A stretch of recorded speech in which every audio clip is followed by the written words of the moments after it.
안녕하세요. 오늘도 사은살롱을 찾아주셔서 감사합니다. 3살 박이 딸내미를 키우고 있는 30대 초반 아줌마예요. 원래는 무명 트롯 가수였는데 시집살이하고 아기 낳고 하다 보니 잠시 접었다가 지금은 완전히 다른 일을 하고 있네요. 요즘엔 TV에 트롯 프로그램도 많고 갑자기 벼락스타가 되어 떼돈을 벌고 있는 젊은 트롯 가수들도 많더라고요. 그런 행운이 저에겐 오지 않더군요. 아마 제 실력이 모자란 탓이겠죠. 아참, 남편과는 몇 달 전에 이혼 도장 찍고 지금은 이혼 절차가 완전히 마무리되었어요. 남편은 마음 약하고 착한 사람이었지만 시댁이 워낙 고약해서 나중엔 시댁 편을 드는 남편 꼴도 보기 싫더라고요. 결혼 전 아주 오래 무명 가수로 활동하며 밤무대도 많이 섰고 술 취한 손님들로부터 모욕도 많이 받았어요. 제가 무대에서 노래하고 있으면 야, 유명 가수 불러와. 지금 내가 안주 시킨 게 얼만데 알지도 못하는 가수 노래를 듣고 앉아 있어야 하냐? 라며 치킨뼈, 과일 안주, 코푼 휴지 등을 던졌죠.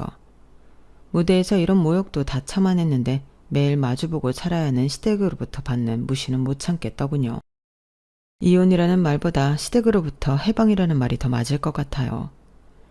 제 나이가 절대 많은 나이는 아니지만 스펙타클했던 제 인생의 이야기 속으로 들어와 주시겠어요?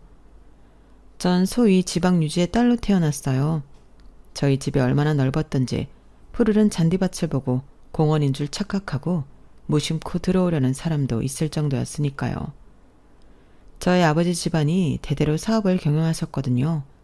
청소하는 사람, 음식하는 사람, 운전기사, 경비원 등등. 우리 집에서 일하는 사람만 10명이 넘어갔던 것 같아요. 겉으로 보기엔 완벽한 집안이었지만 그 속에 들어가서 사는 전 숨막혔어요. 부모님으로부터 큰 사랑을 받긴 했지만 동시에 엄청나게 가부장적인 집안이었거든요. 특히나 딸이었던 저는 집 근처 대학의 가정학과에 입학하여 조신하게 신부 수업을 받다가 집안 사업과 관련된 부잣집으로 시집가는 코스가 정해져 있었죠. 너무 고리타분했어요. 엄마 아버지가 저에게 많은 사랑을 주시면서도 집안의 법도에 따라야 한다며 훈계를 하실 때는 정말 집을 뛰쳐나가고 싶었죠. 여자는 문지방을 밟아서도 안 되고 치마를 입을 땐 항상 무릎을 덮는 기장이어야 하며 할아버지 댁에 가면 몇 시간씩 무릎 꿇고 덕담을 가장한 잔소리를 들어야 했어요. 여자의 도리에 대해서 말이죠. 답답한 생활 속에서 저의 유일한 낙은 노래였어요. 이어폰을 꽂고 하루 종일 노래를 듣고 눈치 봐서 집안에 부모님이 안 계실 때면 고래고래 소리를 지르며 노래를 부르기도 했죠. 그러다가 아버지한테 들키면 크게 혼나기도 했어요. 저급한 노래 부른다고요. 교양을 쌓으려면 클래식을 들으라며 베토벤 교향곡을 크게 틀어놓으셨죠. 베토벤, 슈베르트, 모차르트. 그때 하도 질리게 들어서인지 지금도 클래식이라면 너무 싫더라고요. 그런데 김비서 아저씨라고 저와 제 동생을 비롯한 저희 집안 대소사를 책임지는 비서분이 계셨는데 그분만은 제 노래를 늘 칭찬해 주셨어요. 야, 아가씨, 노래 너무 잘하네요. 가수 뺨치는데요. 가수하셔도 성공하시겠어요. 물론 사장님은 싫어하시겠지만요. 김비서 아저씨의 칭찬에 힘입어 제 마음속엔 가수의 꿈이 점점 커지고 있었어요. 물론 부모님께는 비밀로 하고 말이죠. 저와 다르게 제 남동생은 요리에 관심이 참 많았어요. 엄마, 오늘은 내가 한번 닭도리탕 만들어보면 안 돼요? 칼칼하니 진짜 기가 막히게 만들 수 있을 것 같은데 한 번만 기회를 주세요. 네? 우리 아들이 요리에 관심이 많은 건 알지만 절대 안 돼. 행여 아버지가 보시면 혼날라. 남자가 부엌에 들어가면 고추 떨어진다고 하시는 분인데 요리를 허락하시겠니? 어째 우리 남매는 부모님이 다 싫어할 꿈만 꾸는지 남동생의 희망사항도 당연히 저희 집안에선 환영받지 못할 꿈이었어요. 남자가 요리사를 한다니. 증조 할아버지 때부터 우리 집안의 사업은 장자가 물려받았기에 제 남동생도 당연히 가업을 물려받아 했던 거죠. 이렇듯 마음속으로 동상이몽을 꾸고 있던 저희 남매에게 큰 시련이 닥쳤어요. 엄하고 보수적인 아버지로부터 그나마 방패막이가 되어주던 저희 엄마가 교통사고로 돌아가셨거든요. 충격은 둘째치고 엄마 없는 세상은 상상해 본 적도 없었기에 너무 무서웠어요. 고3이었는데 아직 어린 나이에 엄마의 죽음이 받아들이기 힘들었나 봐요. 갑자기 숨도 잘 안 쉬어지더군요. 엄마의 장례를 모두 마치고 병원에서 모두 검사를 받아봤지만 다 정상이었고 마지막 정신과 진료 후 제 병명이 공황장애라는 걸 알았죠. 전 공황장애 약을 먹으며 하루하루를 꾸역꾸역 버티고 있었어요. 아버지도 하루아침에 와이프를 잃은 충격이 엄청나셨겠죠. 엄마 아버지는 금슬이 좋으셨거든요. 게다가 엄마가 아버지 빤스까지 다 챙겨줄 정도로 케어해 주셨어요. 마치 부모처럼 말이죠. 엄마의 빈자리가 컸던 탓인지 아버지는 엄마가 돌아가신 지 100일도 채 되지 않아 재혼 발표를 하시더군요. 그것도 한 동네에 살던 저희 엄마 친구와 말이죠. 저와 남동생은 완전 2배로 충격을 받았어요. 경주경서가 너희 엄마 친구였던 세라 아줌마 알지? 우리 동네 저 윗집 혼자 사시는 분 말이야. 세라 아줌마랑 아빠가 결혼하기로 했어. 아직은 좀 일러서 너희에게 미안하긴 하지만 엄마의 빈자리를 세라 아줌마가 채워주니 아빠의 생활이 이제야 좀 안정이 되는구나. 너희가 우리를 이해해주고 재혼을 축하해줄 수 있겠니? 우리? 지금 아버지 세라 아줌마랑 우리라고 했어요? 아니, 엄마 돌아가신 지 100일밖에 안 됐는데 재혼이요? 어떻게 이러실 수 있어요? 우리한텐 늘 보수적으로 행동해놓고 아버지는 완전 개방적이네요? 그것도 엄마의 절친이었던 세라 아줌마하고?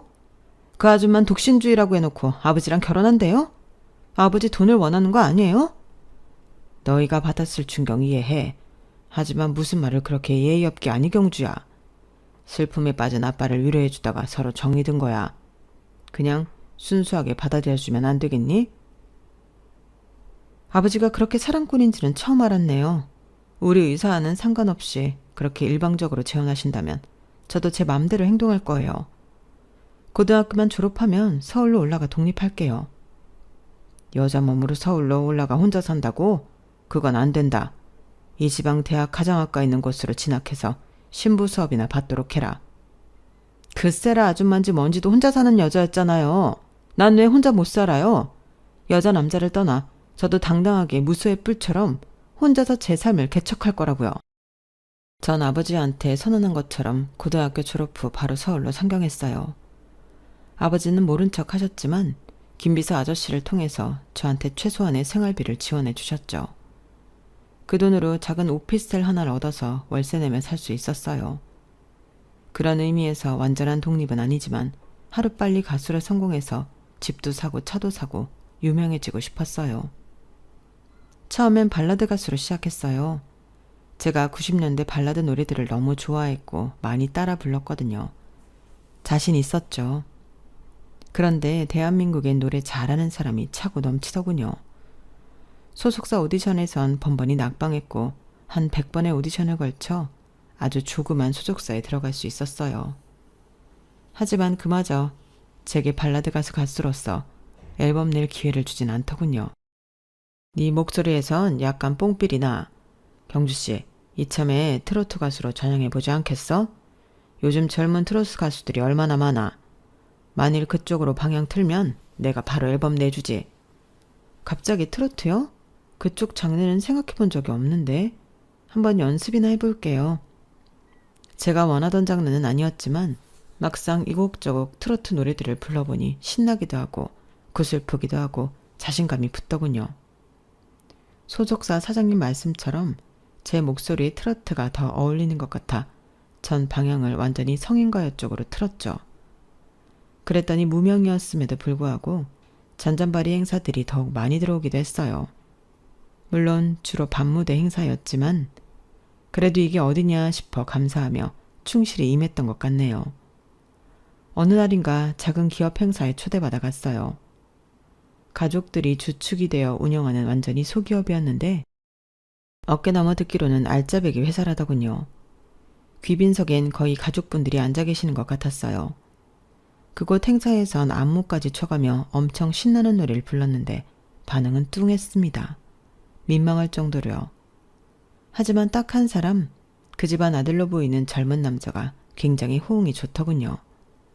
약간 주눅 들어 있었는데 고맙더라고요. 그 남자는 제가 공연을 마친 후 아직 회사 행사가 다 끝나지도 않았는데 무대 뒤로 달려왔어요. 나경주 씨 맞죠? 제가 저번에 다른 무대에서 뵙고 직접 섭외한 사람입니다. 탁월한 선택이었네요. 진짜 노래 잘 부르세요. 목소리가 꾀꼬리 같아요. 사인 한 장 해주시겠어요? 아, 절 직접 섭외해주신 분이군요. 진짜 감사드립니다. 제가 유명한 가수도 아니지만 사인해 드릴게요. 종이 주세요. 고맙습니다. 저 혹시 다른 기회가 있으면 또 섭외할 수 있으니 전화번호 좀 주시겠어요? 직접 전화 드려도 괜찮죠? 네, 그럼요. 당연하죠. 고맙습니다. 언제든지 연락 주세요. 스케줄 널널합니다. 그 남자는 그렇게 제 번호를 따서는 그날 저녁부터 바로 연락을 하더군요. 스케줄 섭외를 목적으로 연락처를 알아갔지만 섭외는 한 건도 없었어요. 그 남자는 제게 개인적으로 관심 있는 듯 했습니다. 절 여자로 보는 그 남자의 관심이 싫지만은 않았어요. 서울에 혼자 올라와 늘 가수로서의 일만 생각하며 살다 보니 외롭고 지쳐있는 상태였거든요. 우린 금세 서로에게 빠져들었고 불같은 연애를 했습니다. 저한테 있어 첫사랑이었던 그와의 러브스토리는 딱 이때가 가장 베스트였던 것 같아요. 일은 여전히 안 풀렸지만 사랑에 빠져 행복하게 허우적대던 그때 남동생으로부터 전화가 왔습니다. 누나, 아직도 가수 준비 중이야? 대체 언제 내려오는 거야? 이제 누나가 이 집안에서 바통 터치해줘. 나 한국에서 다니던 대학 중퇴하고 미국 가서 셰프 공부하려고. 나 현재 가수로 활동 중이야.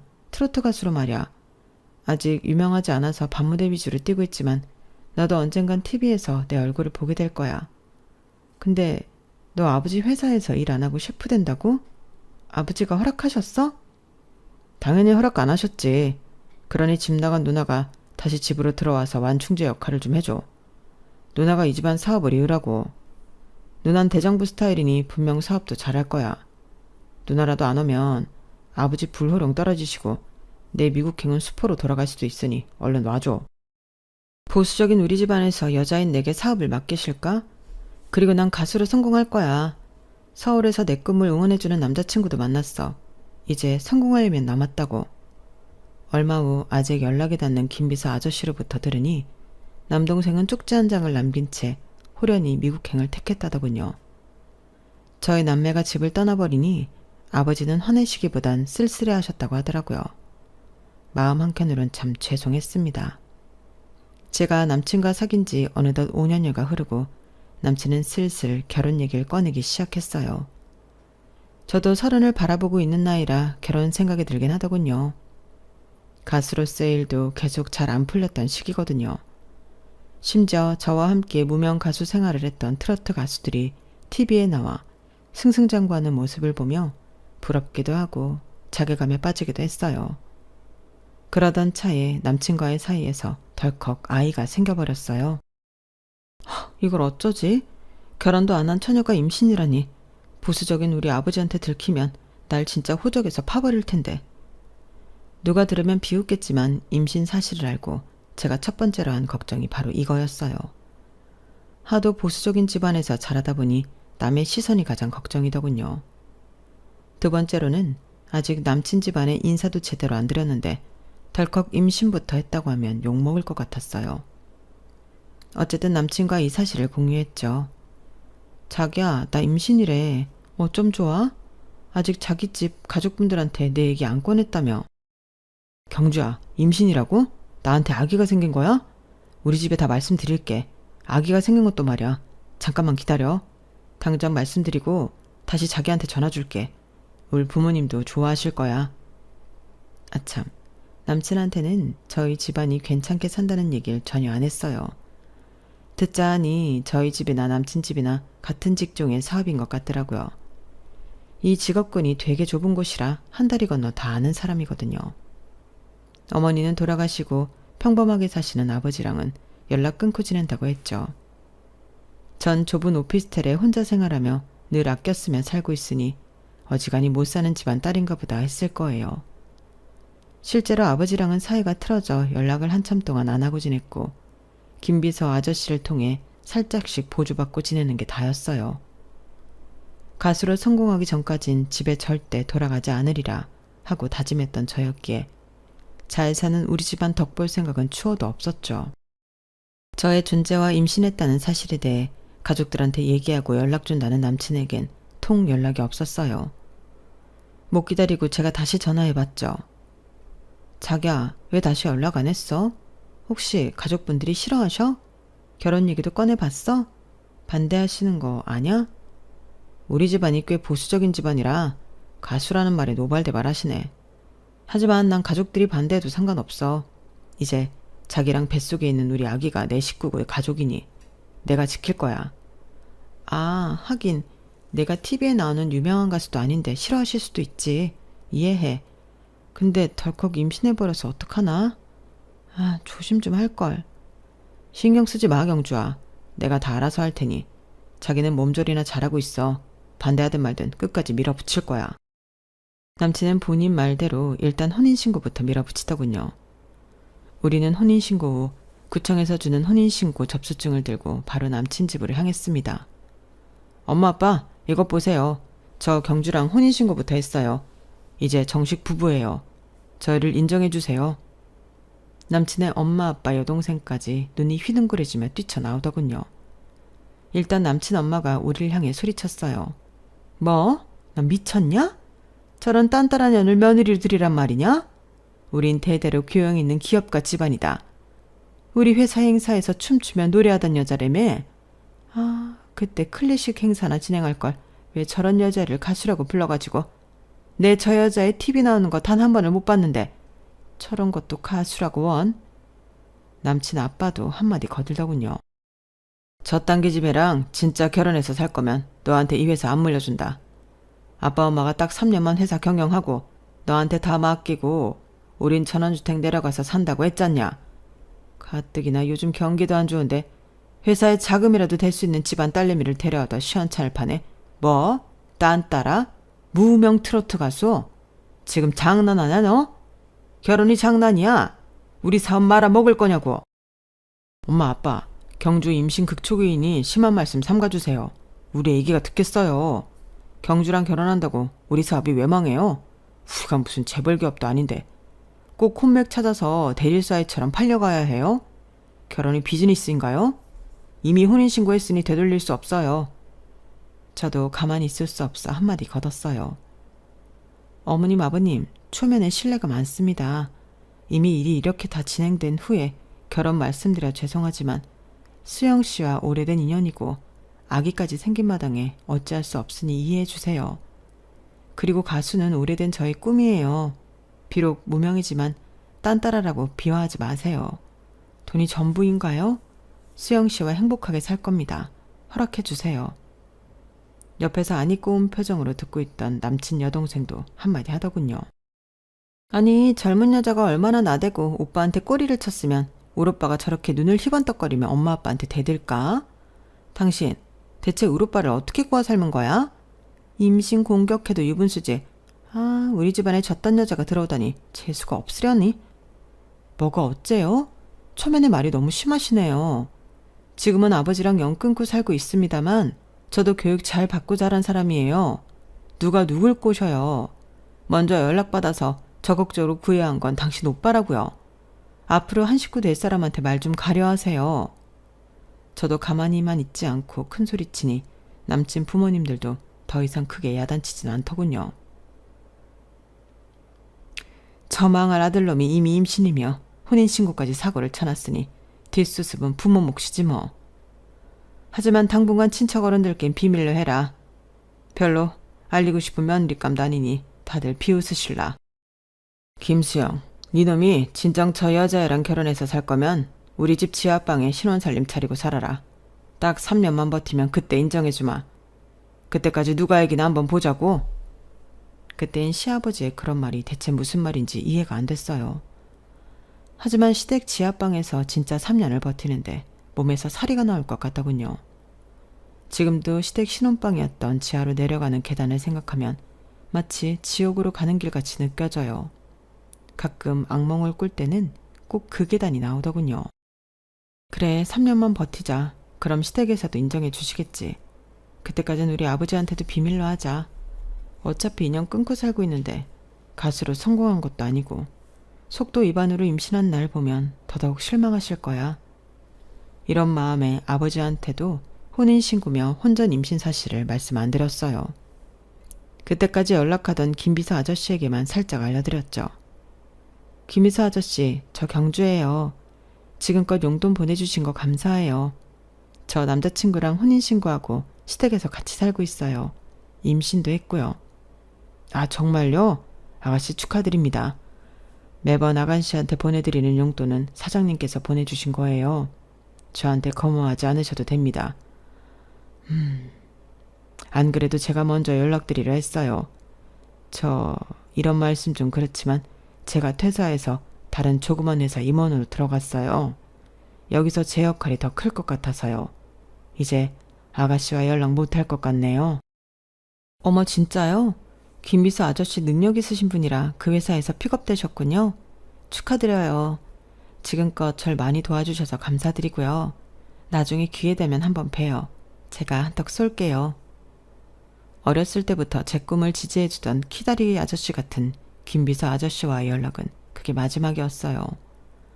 너무 아쉬웠죠. 이제 저희 친전 쪽 사람들과 연락하는 사람은 거의 없었거든요. 미국에서 셰프 공부를 한다던 남동생에게도 연락은 오지 않았어요. 임신까지 했는데 좀 서럽더군요. 이럴 때 친정엄마가 살아계셨다면 날 이렇게 방치하진 않을 텐데. 엄마의 따뜻한 사랑과 맛있던 음식이 미치도록 그리웠어요. 임신한 제 몸이 성치 않았기에 마음까지 나약했던 것 같아요. 게다가 시댁 지하방에 살면서 시댁 식구들한테 온갖 수모를 다 당했기에 스트레스는 극에 달했죠. 특히 시어머니의 말 공격이 늘 제 속을 뒤집어 놓았어요. 야, 이 집안에 몸종이 들어왔으니 파출부 아줌마들 다 잘랐는데 네가 임신했다고 그리 누워있으면 이 집 살림은 누가 하냐? 돼지우리 될 판이다. 몸종이요? 어머님, 전 어머님 손자를 몸속에 품고 있는 사람이에요. 그런 절 보고 몸종이라뇨. 제가 여기 종으로 들어온 건가요? 전 엄연한 어머님 며느리예요. 눈깔은 희번덕스럽게 뜨고 저 화상을 보면 환장하겠다니까. 생떼 같은 우리 아들 잡아먹으면 웬 딴따라가 우리 집안에 들어와서 이 난리를 치냐? 당장 걸레 들고 따라와. 여기나 닦아. 어머님은 가수 노래 들은 적 없으세요? 지금이 무슨 5, 60년대도 아니고 요즘 세상에 딴따라가 뭐예요? 이 집안이 그렇게도 고귀한 집안이에요? 내 솔직한 속마음을 말해주랴? 딱 3년이다. 3년 내에 널 내 아들한테서 떼어놓을 거야. 손주고 뭐고 다 필요 없어. 내 귀한 아들 훌륭한 교육받은 좋은 집안 여자한테 새장가 보낼 거라고. 어머님, 아직 결혼한 지 얼마 되지도 않은 사람을 이혼시킬 생각이나 하시고 진짜 비상식적인 집안이네요. 좋아요. 저도 3년 동안 찐득하게 버텨드릴 테니 두고 보시라고요. 저 버러지 같은 년 어디서 굴러먹다 들어와가지고 우리 집안을 흔들어놔. 이런 전투적인 시어머니와 매일을 쌓아다 보니 겉으론 강한 척했지만 제 속은 다 문드러지더군요. 안 그래도 약한 몸이 버틸 리가 없었죠. 결국 하혈을 심하게 했어요. 병원 응급실에 가봤지만 제가 품고 있던 우리 아이를 지킬 수는 없었어요. 이미 유산을 해버린 거죠. 수술을 마치고 마취제 탓인지 구토를 하며 집으로 힘겹게 와서 누워 있었어요. 잠깐만 기다려. 내가 미역국 끓여올 테니 후루룩 마셔. 유산한 사람도 애 낳은 사람이랑 똑같다더라. 산후조리처럼 몸 관리 잘해야 된대. 남편이 미역국을 끓이러 간 사이 신우이가 신혼 지하문을 열고는 한 소리 하더군요. 뭐야? 지금껏 임신 안 했는데 괜히 임신했다고 혼인신고까지 받아낸 거 아냐? 이거 딴따라 년이 우리 집안에 무혈입성한 거 아니냐고. 너 우리 집 돈 보고 오빠 꼬신 거지? 임신했다고 뻥치고 말이야. 진짜 어이가 없더군요. 절 보고 무명 트로트 가수고 딴따라라며 자기 집안에 격이 안 맞네 하던 사람이 이렇게 예의 없을 수가 없었죠. 지금 너라고 했니? 이쯤 되면 막 가자는 거지? 넌 예의를 밥 말아먹었냐? 난 트로트 가수 하면서 최소한 내 앞가림은 하고 살았다. 넌 백수주에 뭔 말이 많아. 어디서 새언니한테 반말이야? 우리가 동갑이면 반말 찍찍해도 되는 거야? 앞으로 나한테 말 함부로 하면 똑같이 대해줄 거니까 알아서 잘해. 신우이는 분했는지 씩씩대며 나가더군요. 통쾌하긴 했지만 마음 한켠으론 내가 지금 이 집안에서 무슨 대우를 받고 있는 건가 암울했어요. 뱃속에 있던 우리 아이 지키려고 그리고 착하디 착한 남편 하나만 보고 이 집안에 들어왔는데 시댁 식구들은 막장 드라마에서나 보던 쓰레기 인성을 갖고 있었어요. 더럽고 칠칠 맞기 짝이 없던 신우이는 자기 생리혈을 여기저기 묻힌 입을 들고 와 나한테 빨라고 하더군요. 시어머니는 총 3층 집이었던 시댁 구석구석 청소와 살림을 전부 저한테 시켰고요. 어느새 가수의 꿈은 저 뒷전이었고 하루 종일 허리 한번 못 펴고 살림하기 바빴던 시절이었어요. 어느 날인가는 시어머니가 갑자기 친한 척을 하며 웬 약을 내밀더군요. 며느리야, 피곤하지? 이거 종합 비타민인데 아주 효과 좋더라. 한번 먹어봐라. 나도 방금 한 알 먹었다. 그래요? 네, 한번 먹어볼게요, 어머니. 고맙습니다. 갑자기 웬 친절인가 싶었지만 고된 살림살이에 너무 바빠 비타민 하나를 챙겨 먹을 생각도 못하던 전 넙죽넙죽 받아먹었죠. 매일 그렇게 받아먹었는데 갑자기 머리도 어지럽고 속도 메스껍더라고요. 혹시 임신인가 싶어 테스트기를 해봤지만 임신은 전혀 아니었어요. 한 3주쯤 받아먹은 비타민이 잘못된 건가 싶어 어떤 브랜드의 영양제인지 인터넷을 뒤져봤어요. 그랬더니 시어머니가 종합 비타민이라며 건넨 그 약은 영양제가 아니라 피임약이 아니겠어요? 너무 놀라 심장이 쿵 내려앉더군요. 대체 시어머니가 나한테 무슨 짓을 한 거야? 이렇게까지 날 싫어하는 건가? 믿을 수 없어 약국에 그 알약을 들고 다시 가서 확인했죠. 틀림없는 피임약이더군요. 이렇게까지 날 싫어하는 집안에서 내가 뭐하러 고된 노동하며 며느리 노릇하나 싶어 남편한테 이 사실을 말하고 집을 나가기로 결심했어요. 자기야, 나 이 집 며느리 노릇 더 이상 못하겠어. 나중 되면 아도 날 지도 새도 모르게 죽일 수도 있는 집안이더라고. 여기? 대체 갑자기 그게 무슨 말이야. 우리 식구들이 자기를 죽이기라도 한단 말이야? 말이 너무 심한 거 아니냐? 오늘 무슨 일이 있었어? 또 우리 엄마랑 싸운 거야? 싸우긴 뭘 싸워. 맨날 자기네 식구들한테 일방적으로 당하지. 어머님이 아주 신박한 일을 벌이셨어. 내가 아기를 갖는 걸 극도로 싫어하셨나 봐. 나한테 한 3주간 피임약을 먹이셨더라고. 친절하게 비타민이라고 속이면서까지 말야. 뭐라고? 우리 엄마가 그런 행동을 하실 분은 아니야. 자기 잘못한 거 아니야? 지금 자기 엄마 편 드는 거야? 내가 무슨 막장 드라마에서나 나올 법한 이런 짓을 꾸면서 얘기한다는 거야. 적어도 첫 번째로 날 위로해야 하는 거 아니냐고.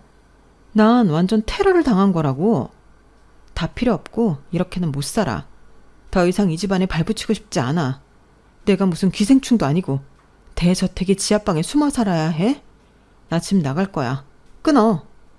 전 일방적으로 전화를 끊고 전원도 다 꺼버린 채 고속버스를 타고 아무 곳이나 가버렸어요. 동해 쪽 바다가 나오더군요. 허름한 여관에 들어가 한참 울었죠. 돌아가신 친정 엄마가 너무 보고 싶었어요. 그때 당시는 완전히 고아가 된 기분이었어요. 제 하소연을 들어줄 사람은 아무도 없었으니까요. 먹지도 씻지도 않은 채 시체처럼 영화방에 누워있는데 며칠이 지났을까. 경찰이 남편과 함께 들이닥치더군요. 알고 보니 실종 신고를 한 남편이 CCTV 다 뒤져 제가 간 곳을 찾아낸 거였어요. 여관방에서 남편과 전 서로 한참을 부둥켜 안고 울었죠. 저는 남편을 붙잡고 사정했어요. 제발 시댁이랑 인연 끊고 그 집에서 나와서 우리 둘만 살면 안 될까? 난 밤무대라도 뛰면서 알바하고 자기는 붕어빵 장사라도 하면 되잖아. 뭐든 하면 우리 둘 못 먹고 살겠어? 정말 미안해 경주야. 네가 이렇게까지 힘들어하는 줄 몰랐어. 하지만 난 가족을 버릴 수 없어.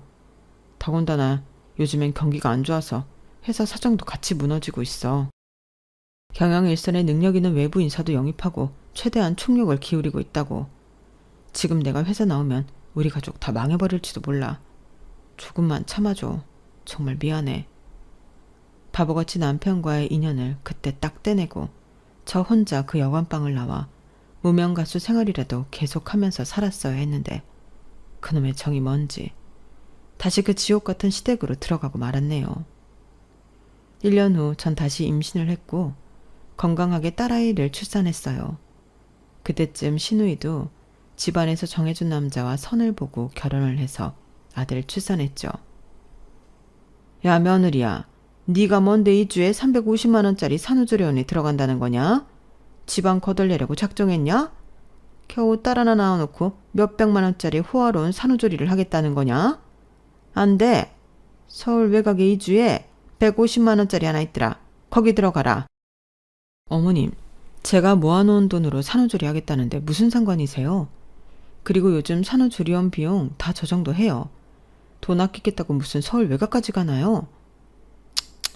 네가 이 시애미 말을 곱게 처먹으려니 아니지. 됐다. 시어머니는 혀를 차며 갓 출산한 신우이한테 전화를 걸더군요. 그래 우리 공주 예약해놓은 산후조리원은 잘 들어갔니? 2주에 3천만 원이라고? 그까지 돈 아끼지 말고 팍팍 써라.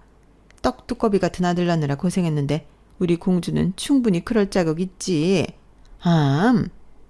2주에 3천이라니. 본인 딸은 초호와 산후조리원 예약해줬으면서 며느리는 10분의 1 가격인 곳에 간다는 것도 반대하다뇨. 친정엄마 없는 사람 서러워서 눈물이 다 나더군요. 어찌저찌 눈물의 산후조리를 하고 시댁으로 돌아왔습니다. 당장 시아버지의 칠순잔치가 있었기에 시댁 식구들은 모두 바빴어요. 시아버지가 사먹는 음식 싫어한다고 집에서 치른다고 하더군요. 거의 일주일 전부터 무슨 벼락치기 하듯 피치 흘려 바쁘게 준비했던 것 같아요. 칠순잔치 당일날 전 그래도 며느리 역할을 다하기 위해 머리를 쭉 찌고 한복도 곱게 입었어요. 한 번도 보지 못한 손님들이 정말 많이 오셔서 집안은 북적북적했어요. 이제 아기도 낳았으니 이 집안 정식 며느리지 뭐. 이런 마음으로 시댁 쪽 친척 어른들과 손님들께도 예의를 다 갖췄죠. 한참을 움직이고 상 끄트머리에서 겨우 밥 한 술 뜨려는데 신우이가 또 한 소리 하더군요. 돈 없는 딴따라 주제에 겸상하려 들어? 확 부하가 치밀어 오르더군요. 아니 아가씨, 손님들 많이 계신데 말본새가 그게 뭡니까? 난 이 집안 정식 며느리예요. 입 조심하세요. 뭐야? 여기 우리 남편이랑 다 있는데 저 기집년이 진짜. 신우이는 본인 남편이며 시댁 식구들까지 다 있는 자리에서 자기한테 모욕을 줬다며 식탁 글라스에 있던 맥주를 저한테 확 뿌리더군요. 순간 너무 놀란 나머지 전 완전 얼음이 되고 말았죠. 칠순 잔치에 온 손님들이 모두 저만 바라보더군요. 모욕감이 들었습니다. 그때 저쪽 끝에서 조용히 식사를 하던 한 남자분이 황급히 와서 소리를 치더군요.